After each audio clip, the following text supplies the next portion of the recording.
에베소서 4장 7절 말씀부터 보겠습니다. 에베소서 4장 7절입니다. 우리 각 사람에게 그리스도의 선물의 분량대로 은혜를 주셨나니 그러므로 이르기를 그가 위로 올라가실 때 사로잡힌 자를 사로잡고 사람들에게 선물을 주셨다 하였도다.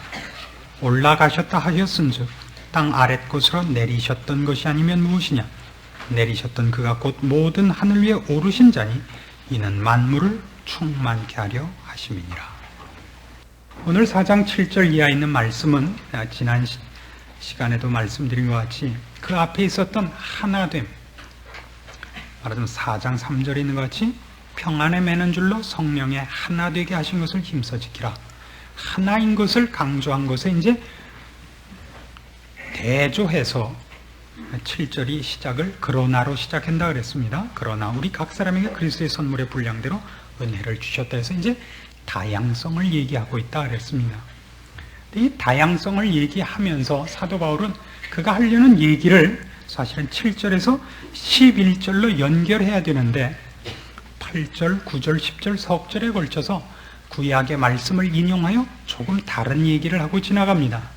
사실대로 문맥을 제대로 잇자면 앞에서 하나를 얘기했고 이제 7절 이하에 있는 다양성을 얘기하면서 11절에 있는 바와 같이 그가 혹은 사도로 혹은 선지자로 혹은 복음 전하는 자로 혹은 목사와 교사로 주셨다. 이렇게 그 다양한 그 은사와 또 다양한 어떤 사람의 책임들, 다양한 모습들, 이런 다양성, 그런 풍성함에 대한 얘기로 지금 가고 있는 중입니다. 그런데 이 얘기를 하다가 왜 갑자기 사도 바울이 8절에 있는 것이 그러므로 이르기를 하고 그가 위로 올라가실 때 사로잡힌 자를 사로잡고 사람들에게 선물을 주셨다 하였도다는 구약의 말씀을 인용했는가 하는 것입니다. 이 말씀은 시편 68편에 있는 말씀을 인용한 것입니다. 근데 좀 찾아보시면 인용하면서 사도 바울 선생이 그걸 조금 고쳐서 쓴 것을 알게 됩니다. 시편 68편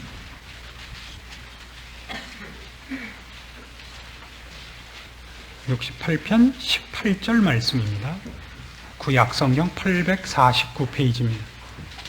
여기 있는 본문은 이렇게 되어 있습니다. 주께서 높은 곳으로 오르시며 사로잡은 자를 끌고 선물을 인간에게서 또는 패역자 중에서 받으시니 여호와 하나님이 저희와 함께 거하려 하심이로다.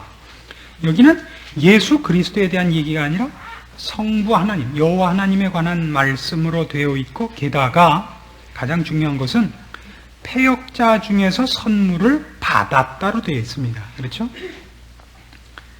사로잡은 자를 끌고 선물을 인간에게서 또는 패역자 중에서 받으셨다로 되어 있는데 오늘 우리가 읽은 에베소 4장 8절에서의 인용은 그가 위로 올라가실 때 사로잡힌 자를 사로잡고 사람들에게 선물을 주셨다로 인용을 하고 있습니다. 먼저 우리가 이 시편 68편을 풀어놓고 이 에베소 4장으로 다시 와야 마땅합니다.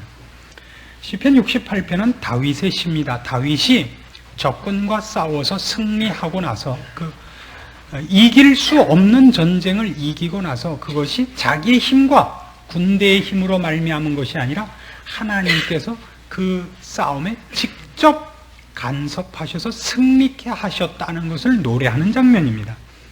그러니까 여기 18절 다시 보시면 주께서 높은 곳으로 오르시며 라는 얘기는 어디로 올라갔다는 것은 하나님은 원래 높은 곳에 계시는 분인데 그 원래 높은 곳으로 다시 올라가신 것은 어딘가 내려왔다는 걸 전제로 하는 겁니다. 높은 곳으로 오르시며 사로잡은 자를 끌고 선물을 인간에게서 또는 패역자 중에서 받으셨다는 건 뭐냐면 옛날 전쟁의 승리자의 모습을 묘사하는 겁니다. 이날 이제 전쟁에 나가서 이기면 적군의 포로들, 특히 왕, 귀족들을 잡아오고 그들을 잡아올 뿐만 아니라 그들의 재산까지 뺏어오죠.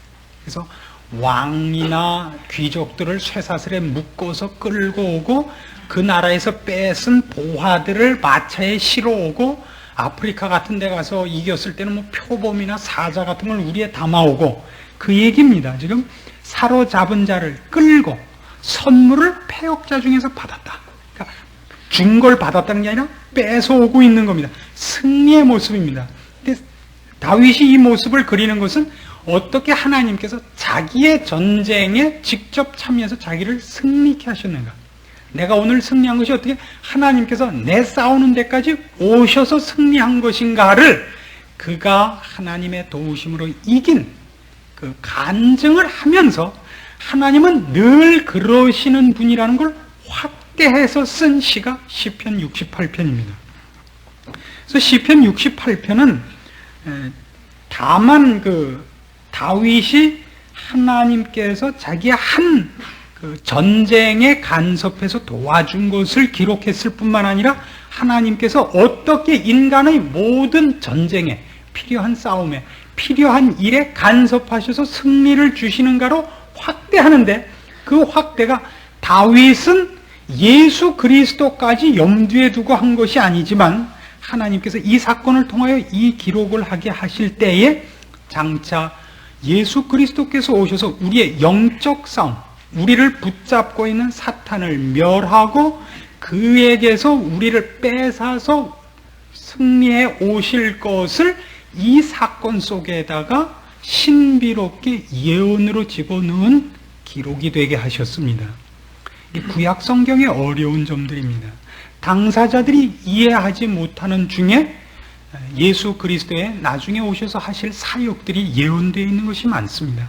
예를 들면 다윗이 사울에게 쫓겨다니면서 사람들에게 조롱을 받고 막 궁핍하고 이럴 때 나는 사람이 아니요 벌레입니다. 사람들이 나를 보고 고개를 흔듭니다. 했던 것들이 나중에 보니까 다 예수님께서 십자가에 달리시는 수치스럽고 처참한 순환을 예언하는 것이 됐다고요. 다윗은 자기 얘기를 썼는데 하나님은 그의 생애 속에 장차 오실 예수 그리스도의 모습들을 거기다가 이렇게 신비롭게 이중적으로 넣으셔서 하나의 예언이 되게 하셨던 겁니다. 그런 근거가 여기 68편은 어떤 데 나오느냐 하면 4절을 보십시오. 68편 4절을 보시면 하나님께 노래하며 그 이름을 찬양하라. 타고 광야에 행하시던 자를 위하여 대로를 수축하라. 그 이름은 여호와시니 그 앞에서 뛰놀지어다. 그 거룩한 처소에 계신 하나님은 고아의 아버지시며 과부의 재판장이시라. 하나님은 고독한 자로 가속 중에 처하게 하시며 수금된 자를 이끌어내서 형통케 하시느니라. 오직 거역하는 자의 거처는 메마른 땅이로다. 하나님이여 주의 백성 앞에서 앞서 나가사 광야에 행진하셨을 때 땅이 진동하며 하늘이 하나님 앞에서 떨어지며 저 시내산도 하나님 곧 이스라엘의 하나님 앞에서 진동하였나이다. 다윗이 자기의 승리에 관해서 하나님께서 간섭하셔서 주신 승리를 노래할 뿐만 아니라 그런 일이 늘 있음을 확대해서 생각하고 있는데 무슨 사건까지 거슬러 올라가느냐 하면 이스라엘 백성을 애굽에서 꺼내서 광야길을 행할 때 하나님이 친히 이 백성에 임하셔서 앞장서셔서 원수들을 치고 광야의 길을 내고 그들을 인도하신 것까지 여기다가 확장하고 있습니다. 여러분 아시는 바와 같이 출애굽 사건은 거대한 구원에 관한 아주 재미있는 역사적 상징인 것입니다. 그래서 이 사건을 사도 바울이 그대로 받아다가 말하자면 하나님께서 이스라엘 백성의 전쟁에 간섭하시면 다윗의 일에 간섭하시는 것은 말하자면 어떤 한 전쟁을 이기게 하며 하나님을 의뢰하는 한 신자의 기도에 응답한 것 이상으로 하나님께서 인간을 향하여 갖고 계시는 어떤 계획과 사랑과 그 열심으로 우리의 가장 중요한 어떤 포로된 것, 어떤 갇혀있는 어려운 것에 와서 우리를 끌어내는 싸움에 승리하실 것을 상징하는 사건으로 확대시켜 놓고 있다 이겁니다. 그래서 이걸 어디로 사도 바울은 당장 끌어오느냐 하면 그 일, 지금 다윗이 68편에서 얘기한 것이 클라이맥스요. 이 사건이 화살표를 가지고 지적했던 본질적인 내용이 뭐냐 그러면 바로 예수님께서 이 땅에 오셔서 종되었던 우리를 사로잡고 있던 죄악과 사탄과 더러운 것들을 치고 그들을 포로로 잡고 우리를 놓아주며 우리를 축복하시는 것, 이것이 바로 이 기록의 본질이요 본체다라는 대로 훌쩍 튀어서 인용하게 되는 것입니다. 에베소서 4장으로 다시 가십시다. 늘 이 시간에 만나면 가르치는 사람만 재밌고 배우는 사람은 재미없는 듯한 표정으로 만나지만, 그래도 신방을 다녀보면 조금씩 자라있는 것을 보고 제가 희망을 가집니다. 근데 가르쳐준 걸 딴 데 써먹어서 흠이죠. 알긴 알더라고요. 그래서 이 에베소서 4장 8절에 와서 그 말씀을 인용을 할 때 무엇으로 놓고서 인용을 하느냐 하면, 잘 보세요. 7절, 우리 각 사람에게 그리스도의 선물의 분량대로 은혜를 주셨다. 우리에게 무엇을 주신 것을 얘기하는데, 주신 것을 얘기하는데 왜 하나님께서 다윗의 전쟁에 관여해서 그를 승리케 하신 것이 여기에 삽입되어야 하느냐 말이에요. 왜 사도 바울로 하여금 그리스도께서 우리에게 선물을 주시는 것을 말하는 이런 의미에서 하나님 우리를 얼마나 사랑하시는가, 얼마나 복 주시기를 기뻐하시는가라는 차원에서 얘기하지 않고, 하나님께서 다윗의 전쟁을 승리케 하신 것을 인용해서 선물 주는 문제에 결부시키느냐 말이에요. 이런 의미가 있다고요. 다시 이제 8절부터 자세히 봅시다. 그러므로 이르기를 그가 위로 올라가실 때 사로잡힌 자를 사로잡고 사람들에게 선물을 주셨다 하였도다. 올라가셨다 하였은즉 땅 아랫 것으로 내리셨던 것이 아니면 무엇이냐. 내리셨던 그가 곧 모든 하늘 위에 오르신 자라. 무슨 말을 하고 싶으냐 하면, 그 말을 끌고 와서 선물을 준 문제를 위해서 구약의 시편 68편 18절을 인용하는 것이 아니라 올라가셨다는 말 하나를 붙잡기 위해서 지금 인용하고 있어요. 그가 올라가셨다. 예수님이 올라가셨다. 구약에서는 여호와 하나님으로 명칭되어 있지만 지금 여기서 예수 그리스도께서 하늘로 올라가셨다. 올라가셨다는 얘기는 무엇을 근거로 하는 거냐 말이에요. 내려오시지 않았으면 어떻게 올라가시는 일이 있느냐.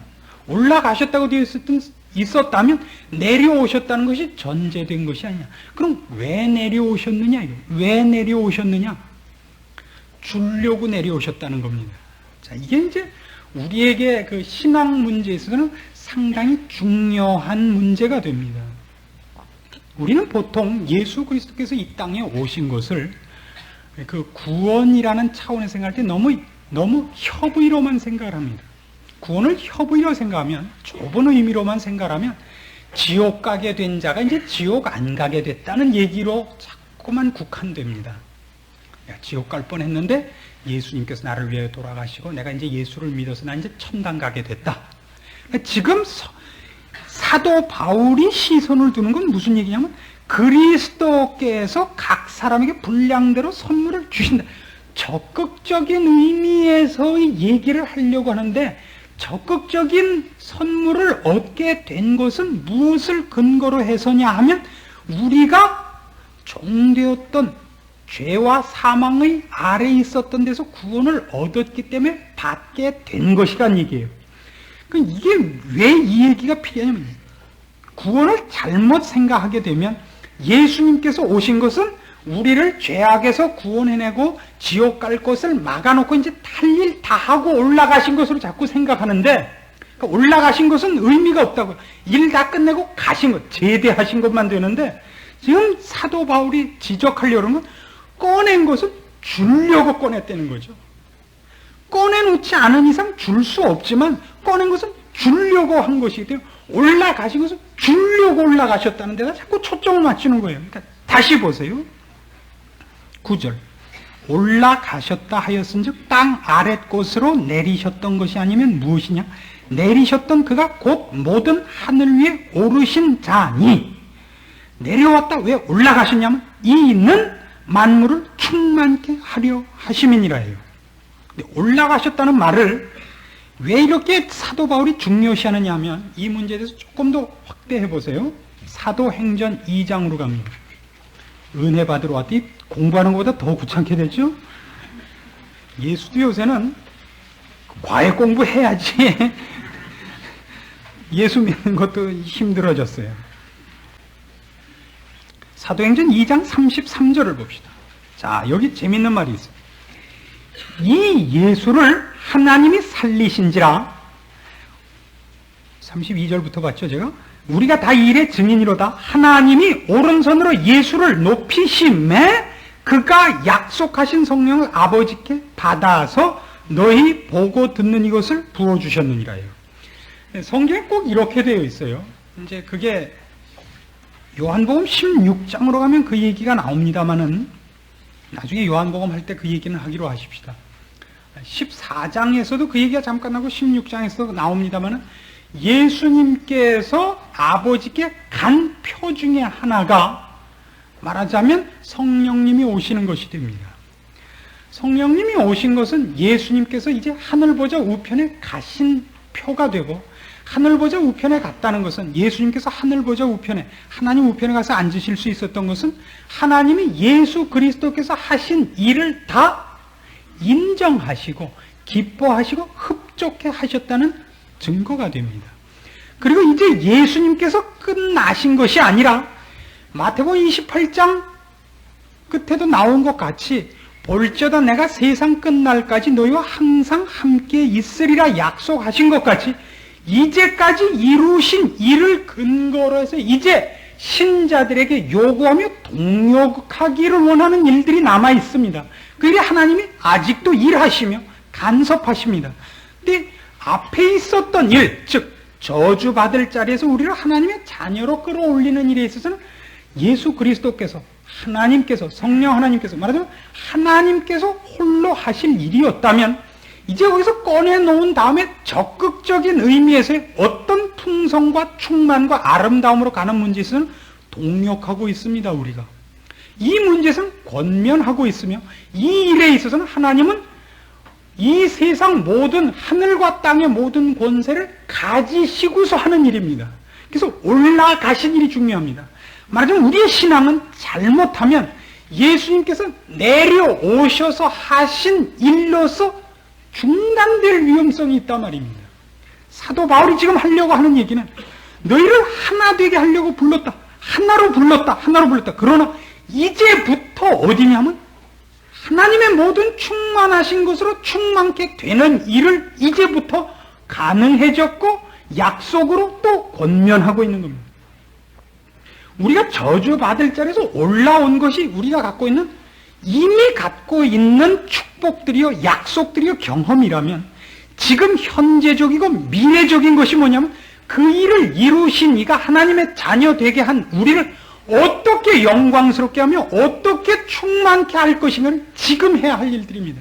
그 일을 위하여 하나님께서 예수 그리스도를 오른손으로 높이시사 우선 성령님을 받아 우리에게 보내셨고, 또 하늘과 땅의 모든 권세를 가지시고 우리의 모든 발걸음을 세상 끝까지 지키고 계시며, 지금도 여기 에베소서 4장 8절에 있는 말씀 같이 누가 주신다고요? 누가? 거기서도 분명히 그리스도께서 우리에게 분량대로 선물을 주신다고 묘사하고 있는 것입니다. 여기서 주시는 것들은 불신자였던 단계에서 신자로 넘어오는 데 필요한 얘기들은 하나도 아닙니다. 그렇죠? 신자이기에 필요한 얘기인데 그건 언제 주시는 거냐면 지금 하늘 보좌 우편에서 하늘과 땅의 권세를 가지신 이로서 주로서 하시는 일인 겁니다. 이 부분이 신자들에게 보통 간과되기 일쑤입니다. 이것을 지금 사도 바울이 우리에게 힘주어서 강조하고 있는 것입니다. 우리를 하나 되게 했습니다. 한 믿음, 한 하나님, 한 주 예수 그리스도를 믿게 하셨습니다. 한 교회로 모으셨습니다. 한 믿음을 갖고 한 세례를 받게 했습니다. 그것이 전부가 아닙니다. 왜? 하나로 이렇게 모았느냐? 여기서 이제 무한히 줄 것이 있기 때문입니다. 무한히. 하나가 하나 된다는 것, 연합이라는 것이 그 획일과 다르다는 것을 제가 무척 강조했습니다. 풍성이라든가 충만이라는 단어는 그건 이렇게 삐져나오는 인상이 들지 않습니까? 풍성하다는 게 넘쳐나는 것이지, 획일이라는 건 무엇 안에 이렇게 잡혀있는 느낌이 들지 않습니까? 풍성하다, 충만하다 이런 얘기들은 삐져나오는 얘기들이에요. 그건 같을 수가 없습니다. 내용과 본질이 같되 그것이 어떤 것에 제한을 받는 것이 아닌 것, 그런 것으로 우리는 부름을 받고 있습니다. 그것이 신자들의 특권입니다. 그것이 뭐냐 할 때 이제 11절에 있는 것 같이 그가 혹은 사도로 혹은 선지자로 혹은 복음 전하는 자로 혹은 목사와 교사로 주셨습니다. 다 다르게 주셨는데 그건 말하자면 분량대로 주신 겁니다. 하나님께서 그에게 적당한 것들로 이렇게 주셔서 각자 다른 것을 주셨어요. 왜냐하면 하나님의 모든 충만하신 것을 한 사람이 다 소유할 만큼 크지 못하기 때문입니다. 하나님은 무한하시고 우린 유한하기 때문에 하나님은 무한하신 것 중에 일부분들을 갖게 해서 그 모두를 합쳐서 모두를 충만케 하시려고 각자를 다르게 선물을 주어서 다양하게 하셨다는 얘기입니다. 11절 다시 보십시오. 그가 혹은 사도로 혹은 선지자로 혹은 복음 전하는 자로 혹은 목사와 교사로 주셨으니 이는 성도를 온전케 하며 봉사일을 하게 하며 그리스도의 몸을 세우려 하심이라. 우리가 다 하나님의 아들을 믿는 것과 아는 일에 하나가 되어 온전한 사람을 이루어 그리스도의 장성한 분량이 충만한 데까지 이르리라. 여기가 적극적인 약속인 것입니다. 예수 그리스도께서 이것을 주시기 위하여 이 땅에 오셔서 우리를 사로잡았던 자를 쳐서 그걸 잡아간 겁니다. 사탄을 잡아간 셈이에요. 말하자면 우리를 해방시켰습니다. 그리고 우리를 자유케 했을 뿐만 아니라 그가 얻은 승리로 인하여 하나님께 이 모든 우리에게 주실 모든 것들을 줄 수 있는 자로 허락받아 하늘 위에 오르사 온천한 만물을 다스리는 권세와 심판권을 가지사 이제 우리에게 필요한 모든 것을 허락해 하고 있습니다. 그래서 한 교회로 우리를 모으시며 친히 그 머리가 되시며 그 몸으로 우리를 부르사 각자에게 다리가 되게 하고 팔이 되게 하고 뭐 입이 되게 하고 뭐가 되게 하고 해서 모두가 하나로 묶여 있을 때 우리는 그 그리스도의 장성한 분량에 충만한 것을 보게 하므로 비록 내가 경험한 것은 손톱이었지만 내가 누리는 것은 온몸 장성한 분량의 충만한 것을 누리며 소유하게 되는 자리에 있게 하고 싶어서 이런 교회를 허락하시며 우리를 그렇게 부르고 있는 겁니다. 종종 사람들은 하나의 실수 때문에 욕을 먹습니다. 그렇죠? 말하자면 밥 먹다가 볼따개에 붙은 밥풀 하나 때문에 얼마나 사람이 우스워 보입니까? 그러나 그런 것 하나가 별로 중요한 것이 아닌데 그 사람 전체가 망신을 당하지 않습니까? 그래서 우리는 종종 교회 생활을 통해서 어디는 다 완성되어 있는데 어느 것 하나 틀린 것 때문에 우리는 그것이 없으면 좋겠다 그런 생각을 하곤 하죠. 그게 없으면 어떻게 되죠? 볼이 없어져 보세요. 밥을 어떻게 먹겠습니까? 씹는 대로 절반은 다 밖으로 떨어지는데 어떻게 하실 작정입니까? 안으로 씹히는 것보다 밖으로 씹히는 게 더 많습니다. 오늘 가서 실험을 해보십시오. 우리는 말하자면 우리가 창피하게 생각하는 것과 그것의 필요성 간의 구분을 참 못합니다. 우리는 이래서 못 가는 적이 있죠. 어디에 초대를 받는데 입을 옷이 없어서 갖고 갈 선물이 없어서 못 가는 경우가 있습니다. 졸업식이라든가 결혼식이라든가 이런 때 입고 갈 옷이 없다든가 들고 갈 선물이 없어서 중요한 자리에 빠지는 예가 얼마나 많습니까? 늠름하게 가시기를 권합니다. 가는 것이 가장 중요한 선물이기 때문입니다. 들고 가는 것은 사실은 그렇게 중요한 것이 아닙니다. 또 언젠가 갚을 날이 있고 또 정 들고 가지 못하고 들고 가지 못한 것이 속상하면 상대방에게 그 쿠폰을 하나 주시면 되잖아요. 너도 다음에 나에게 중요한 일이 있을 때 공짜로 한번 올 수 있는 쿠폰이다. 서로 떳떳하고 진심이 전달되고 얼마나 좋습니까? 우리는 그런 일들에 있어서 사실은 정말 중요한 것과 중요치 않은 것을 놓칩니다. 누가 이런 글을 쓴 것을 읽은 적이 있습니다. 우리는 얼마나 사소한 일 때문에 중요한 일을 망치는가. 바지가랑이에 묻은 흙을 떨다가 지각을 하는 일이 얼마나 많은가. 바지가랑이에 흙 묻었다고 승차를 거부하는 차장을 보았는가. 그런 글을 쓴 사람이 있습니다. 말장난 같지만 사실 우리는 사소한 것 때문에 늘 늦곤 합니다. 부부싸움이 보통 언제 일어납니까? 부부싸움이 제일 많이 일어나는 이유가 뭐죠?